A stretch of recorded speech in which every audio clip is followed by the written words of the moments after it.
This episode is brought to you by Candy Crush Saga. The holidays can be pretty hectic, so take a little time for yourself with the ultimate holiday treat, the classic Match 3 puzzle Candy Crush Saga. And right now, you can catch the limited time event, Sweet Surprise Season, and win sweet daily rewards like a super rare party booster and up to 10 gold bars. Don't miss out. Play Sweet Surprise Season in Candy Crush Saga and crush it this holiday season now until January 1st. Download from the App Store, Google Play, or Windows Store for free. Terms and conditions apply.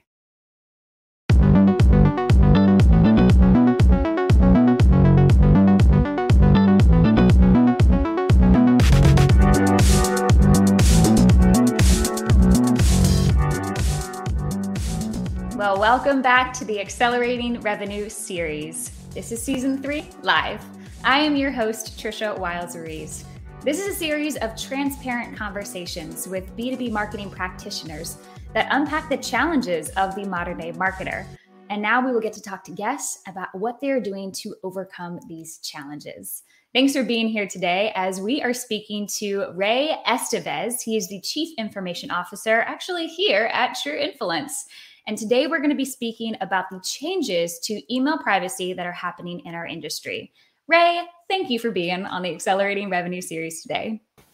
Trisha, thank you for having me again. It's been a while. It has been a while. The last time we got to speak, we were talking live with TI about the TrueInfluence Summit. So I'm glad to be able to pick your brain and take a look at email privacy and what's been happening in our industry and get your perspective on it and how this is affecting us. Sure. Yeah, I mean, the world has been changing so fast around us. I mean, from state laws to, federal changes coming up in the near future with CPRA, Apple making changes to their platform and mail and affecting marketers. So the world is just constant change. It's just unbelievable. And marketers, they need to adjust and react to these things and be ready because we were living in a different world and it's a constant change. It's changing all the time now. I so appreciate that. I think as marketers, we can get bogged down on just the strategy, right? How do we do it? How does it work? How do you go? And then we're in our own box sometimes because we want to make sure that strategy is really good. And however, talking and going forward about, okay, what's happening around us? What's the world saying? What are policies changing, privacies, the whole shebang. So I'm excited to get into it. For those of you watching on LinkedIn Live right now, welcome. We are so glad that you're here. This is a live conversation. If you'd like to be a part, join in on the chat. If Ray says something, if I say something that you have some questions about, or you have questions of your own about the topic today, please come here, be present, and we are excited to have a conversation with you. So Ray, thanks for talking about it, giving us a little heads up what we're getting into. Let's go into email policy and specifically Apple. You mentioned it at the beginning. Apple is making some upcoming changes to their privacy protection strategy, the MPP, Mail Privacy Protection. What is that? What's happening? Why is this affecting marketers? Why should we be aware? Yeah, I mean, if you go to Apple's website, they basically say, the MPP is going to protect consumers, right? How are they going to protect consumers? They're basically going to hide your IP address. So senders can't really track your activity, your online activity, or determine your location of where you're actually reading, consuming that email from. It also prevents the senders, the marketers like ourselves, from getting an original true open, right, of when the email was open. We use pixels, what we call pixels inside our emails to track opens and clicks and things of that nature. So this makes it a little more challenging for the marketers. Now, this came out on 9/20, September 20th, and it's starting to roll out in terms of the acceptance, the upgrades. This was on the iOS 15 on the devices. So it's starting to trickle through. I don't think it's had a huge impact yet, but it's definitely going to as more and more people upgrade and activate this privacy component. Mm-hmm. It's interesting too, that privacy component. It's helpful. It's great to see companies are taking their own stance and taking their own action in the world of marketing, in the world of communication about how they get to connect and communicate. But it is great to be aware as marketers, hey, something's changing. And if you are relying on maybe one text or one company's way of communicating or way of giving information in that service, are you really having a holistic look at how you're communicating with your customers? Well, yeah, I mean, it's not just an open, right? You have to understand everything of that consumer or that person you're talking to. Are they engaging? What's the engagement like of that content? Did you really touch a nerve? What's the call to action? Is it the only channel you're speaking to them on, right? So you have to understand the full picture as a marketer. You can't just say email marketing. We're talking email marketing today because we're trying to address some of the changes that we're discussing. But the reality is, as you said, you have to evolve in how you're going to engage with your consumer, your target audience, basically. And expanding is critical, and managing all these changes is so important. I like it, being prepared and being aware of what's happening in the world, of how we are actually communicating and everybody is doing their job. I'm curious on your perspective, Ray, do you think that Apple will leverage their own email content in the way for their own marketing and their own targeting purposes of being able to track these opens and these close? I wrote an article recently about it and a blog. And yes, I believe that every business is going to leverage whatever data points. I mean, I'm a data guy, right? So if you're giving me this data, this information, I'm going to leverage it. I'm going to use it to understand more about you, right?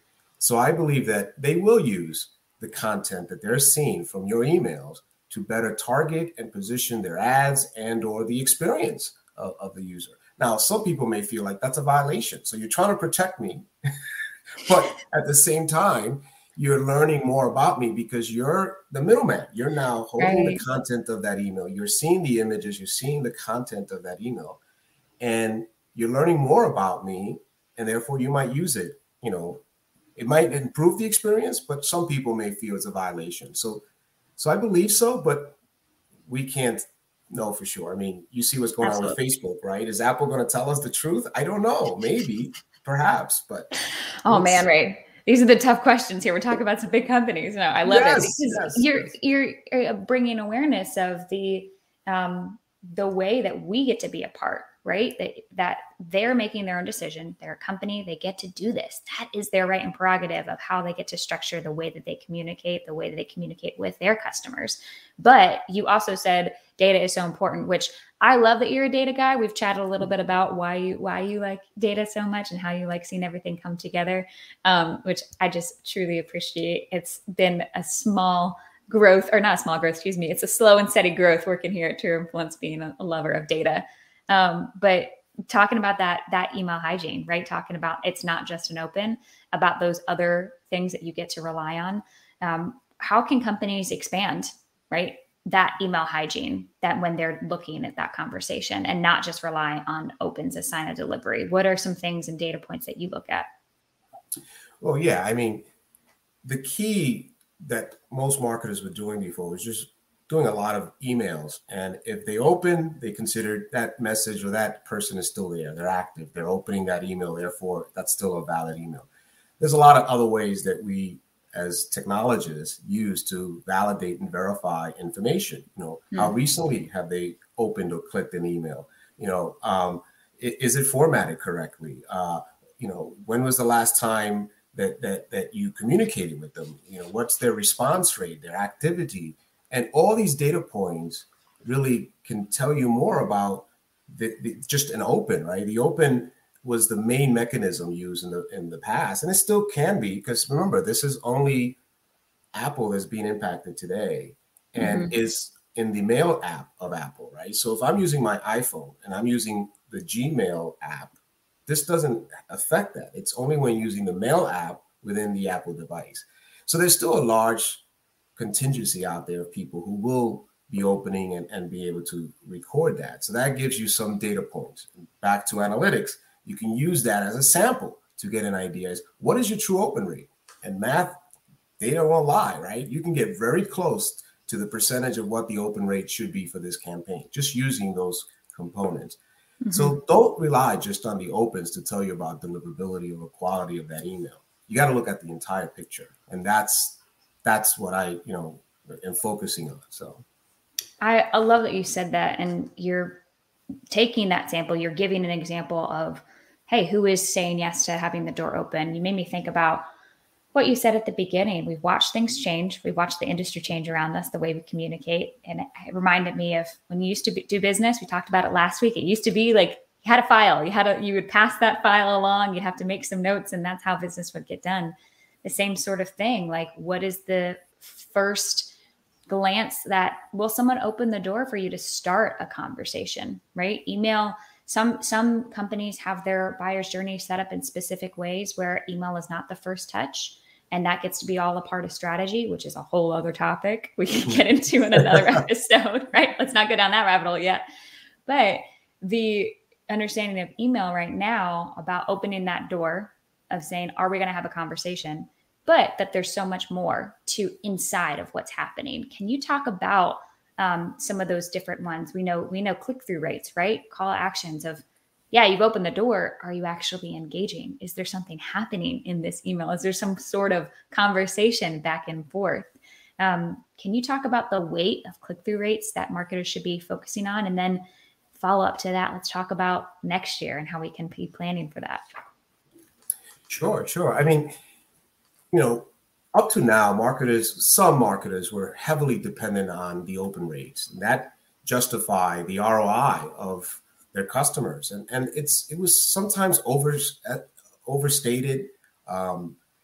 Now they have to look at it from a different perspective. And as you said, click-through rates and the engagement are way more valuable. That is a touch point and a data point that tells you a whole lot more than whether someone just opened it, right?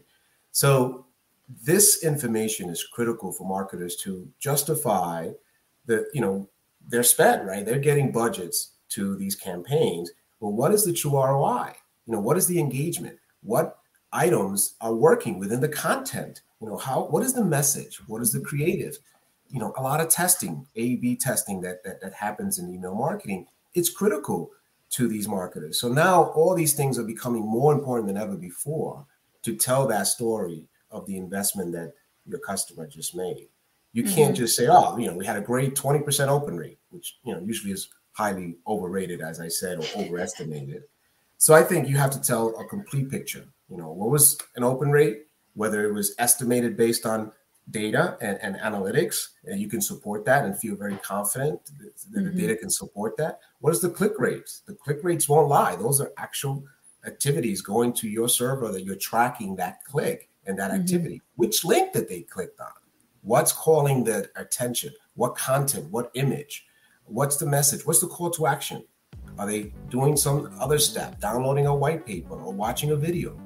So all these data points you need to record, bring back, analyze, and provide these metrics and these reports to your customers to really show the value of what you're doing for these customers, not just open rates. That's why I think that this whole change, people start panicking, right? Marketers are like, oh my God, Apple's going to make this change. Is it really going to change things to the marketing world? No, not if you're doing the right things.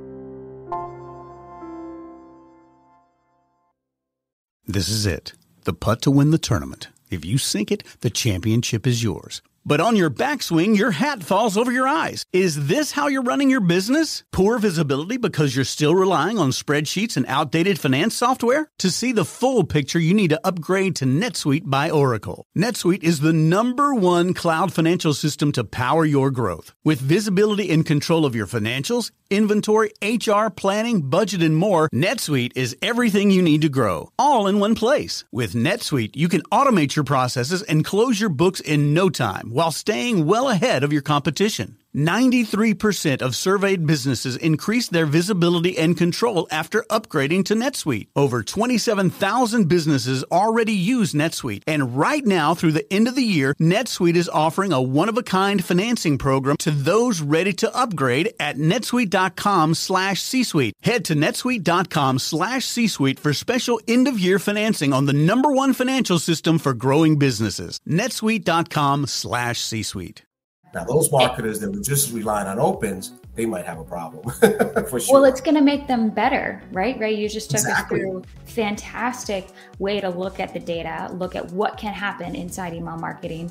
And then on the other side, my brain's already switching over to what happens when somebody in sales is doing the same thing as well. And now that you've got someone, you've got a prospect, you've got a customer who's wanting and interested in your solution, that's a whole other conversation of How do you do that with email? How do you have that conversation, right? We're going to focus on that marketing side right now, but something to think about those for who are crafting those emails.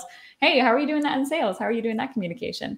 But back to what you said, Ray, about what's the content, what's the creative, everything inside. Would you recommend and say that if someone doesn't feel like they have a good handle, if this news of Apple's privacy change is causing them a little bit of a moment of, whoop, they should go back and they should say, before moving forward, look and see what is happening. And maybe this is the time to reevaluate what are these strategies, and not just say, oh, we built this email strategy. Yeah, this is the way that it goes. This is our template. This is how we do our creatives. This is how we do our nurture emails.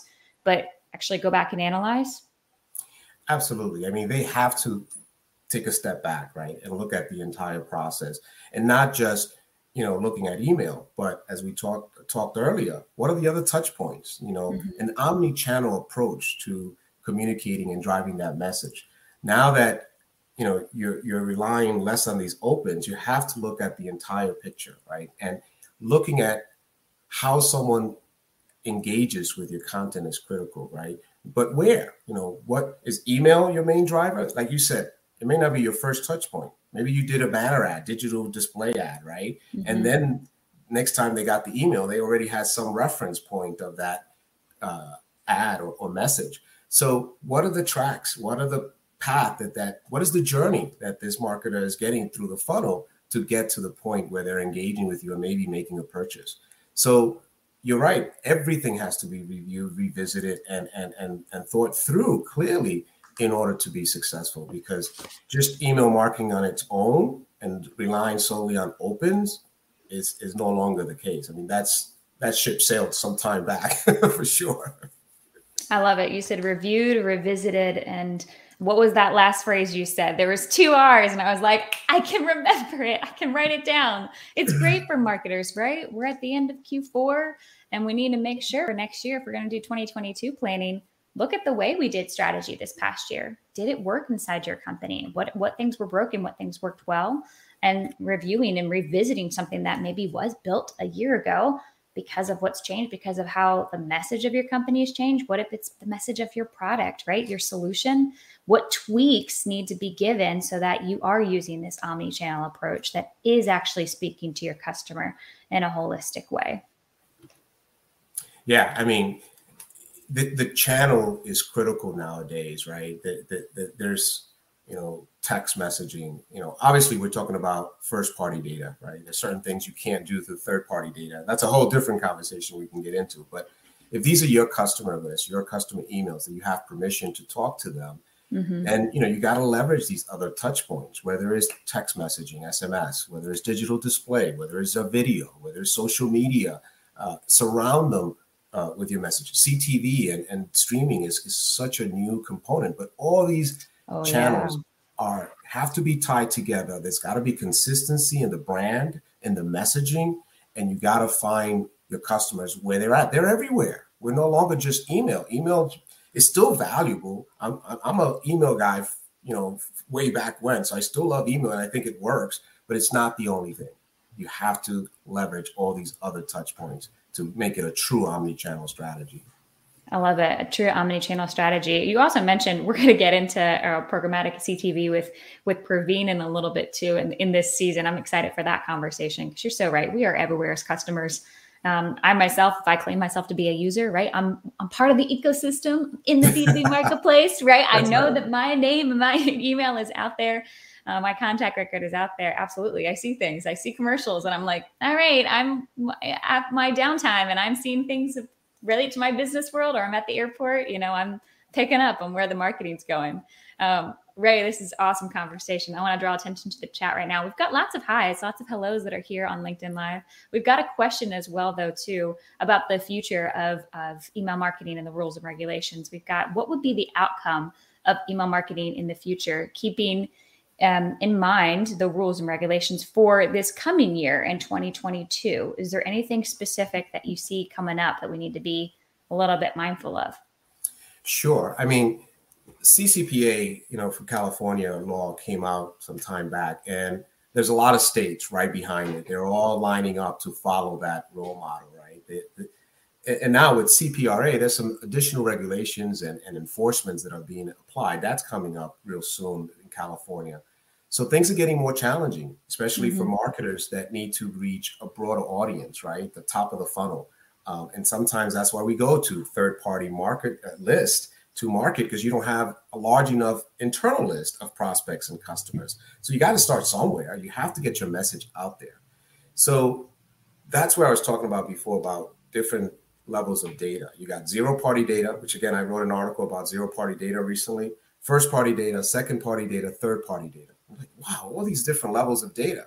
You got to get closer to that first-party, zero-party data that is going to give you the ability to engage your customers without any risk of violating these laws. If you follow all the regulations and guidelines, you respect their permissions, you honor their opt-outs if they don't want to communicate with you anymore, provide preferences of types of messages they want, frequency of messages, then you'll be fine, no matter what these changes are. So when I guide True Influence is really, I want to treat the entire organization as if every state is California. So now I apply the same rules. This way, no matter what state joins that bandwagon, I'm already ready. I'm doing the right things. I'm doing the right things to be compliant and respectful of privacy. Same thing with international. As we roll out, GDPR is the main focus. All the other countries are following GDPR as the role model. So I, guide my customers internally to follow those guidelines, no matter what country we're targeting and working with, even if they're not falling under GDPR. If we follow GDPR guidelines, we're in good shape. And that's what I advise, marketers coming next year is get your house in order, get your privacy compliance and follow those rules, those guidelines, and you will be fine. You will swim through this complex world of minds of laws and regulations without a problem. Oh man, that's such a good point too. I love it because truth matters, right? Truth matters everywhere. And taking a look at what's already in place for specific customers, right? Taking a look that some of them, if they are in California or if we're talking international, there are certain ways to communicate. And instead of limiting yourself for, well, I have to reach everybody in the same way. Oh, dang, there's some new stuff I wasn't prepared. No, you're starting in a way that's about privacy and compliance. You're starting in a way that's about treating your customers with integrity. And I mean, I think about it in a great way. We need each other in this industry and marketplace, right? We all work together. The amount of partners that companies can have, the amount of connections that we can have with our customers and build together is fantastic. Ray, you made me remember a small story I'd love to share. When I was getting my first carry-on suitcase, I thought about it. I was like, I don't want to be stuck and have my carry-on suitcase not fit the requirements of an airline and be limited by the fact that there might be an airline that I have mine like 2 inches too tall or too wide. And so I made a whole collective list and matched up what were the requirements for all these different airlines and then picked the suitcase, thank you, Samsonite, for that carry-on that was small enough that every single airline I would go on and never have to worry about it. And I didn't think about, right? I didn't think about like the ease of travel of like now when I go anywhere, I know I've got my trusted tools.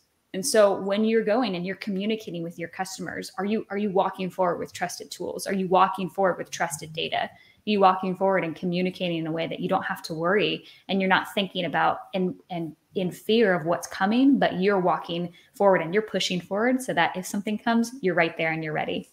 That's right. And that's what I was, perfect analogy. I mean, what you said is exactly what I was trying to mention. If you prepare for CCPA, California, which is the strictest in the land today, and GDPR, which is the strictest in the globe today, you'll be fine. No matter what country you expand into, what state changes the laws, you'll be fine. This is awesome. I'm so excited for the expansion that's going to come in 2022 that we got coming up for all companies around in this B2B space. It's fun to plan for next year. Ray, thank you for being here today. We're going to get to one more question. Before we do, those who have communicated in the chat, thank you for joining in. Some great questions have popped up. We'll be back next week as well at 11 a.m. Eastern. We're actually going to be speaking with Jessie Johnson. She is a principal analyst, specifically in the demand marketing genre at Forrester. And we're going to be talking about buying group signals and how they're affecting Q4 and the results that we're seeing.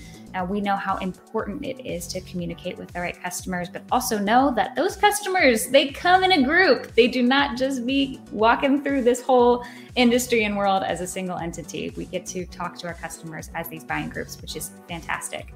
So if you'd like to join us then, 11 a.m. Eastern next week, we'll see you here next Tuesday. Ray Estevez, Chief Information Officer here at True Influence. It's always great to say your name again. Thank you for being here. We're excited to have this conversation. I know that I've learned a lot, wrote some stuff down. My last question for you is all about learning is happiness here. We like to learn at True Influence. You know this yourself too. What did you learn this past year that has changed the way that you approach your work, either in your professional or your personal life? Great question. Great question. What I would say is, and I keep talking about change, I keep using the word constant change. I learned that since COVID, that constant change evolved into an accelerated agent. I mean, it's changing, but it's faster. Changes are coming at us at such a fast rate from every angle, whether it's technology or regulations and laws.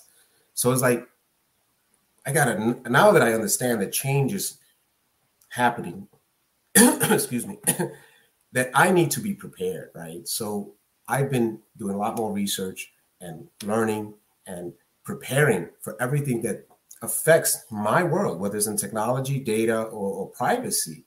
So I find myself doing more research, taking more classes online, and just preparing for this constant, but accelerated change that's happening. So that to me is really what I've learned in this past 18, 19 months. The world is moving at such a fast pace, and you have to keep up with it or you're going to get left behind. So it's not just change, it's how fast that change is coming at us. And research, learning, and preparing for it is key. It's critical. I feel like it's almost the only thing we can do, right? Yeah, right. Constantly learn. That's right. Well, if it's going to change, what changed? I got to read up on it. I got to take a look.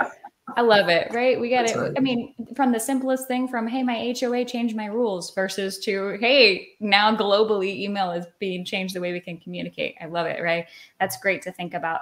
You can always combat change with education. You can always combat change with being prepared and researching. So that's a tried and true trait of yours. I will gladly put that in my book and learn with you as I continue, because we all need to do that. Thank you, Ray. I appreciate that. For those of you who joined us watching online, thank you for being here, Ray. I appreciate you coming on the Accelerating Revenue series. Thanks a lot. Thank you, Tricia. It's been a pleasure as always. Awesome. And if anybody wants to reach out and connect with you, what is the best way to get in touch, Ray, to continue the conversation?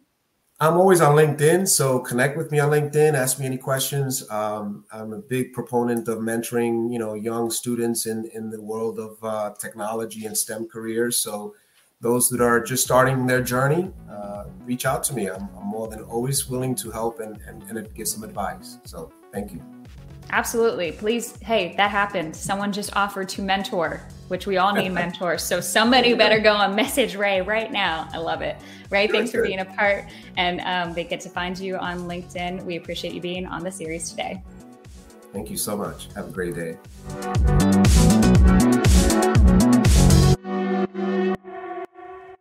This podcast is a part of the C-Suite Radio Network. For more top business podcasts, visit c-suiteradio.com.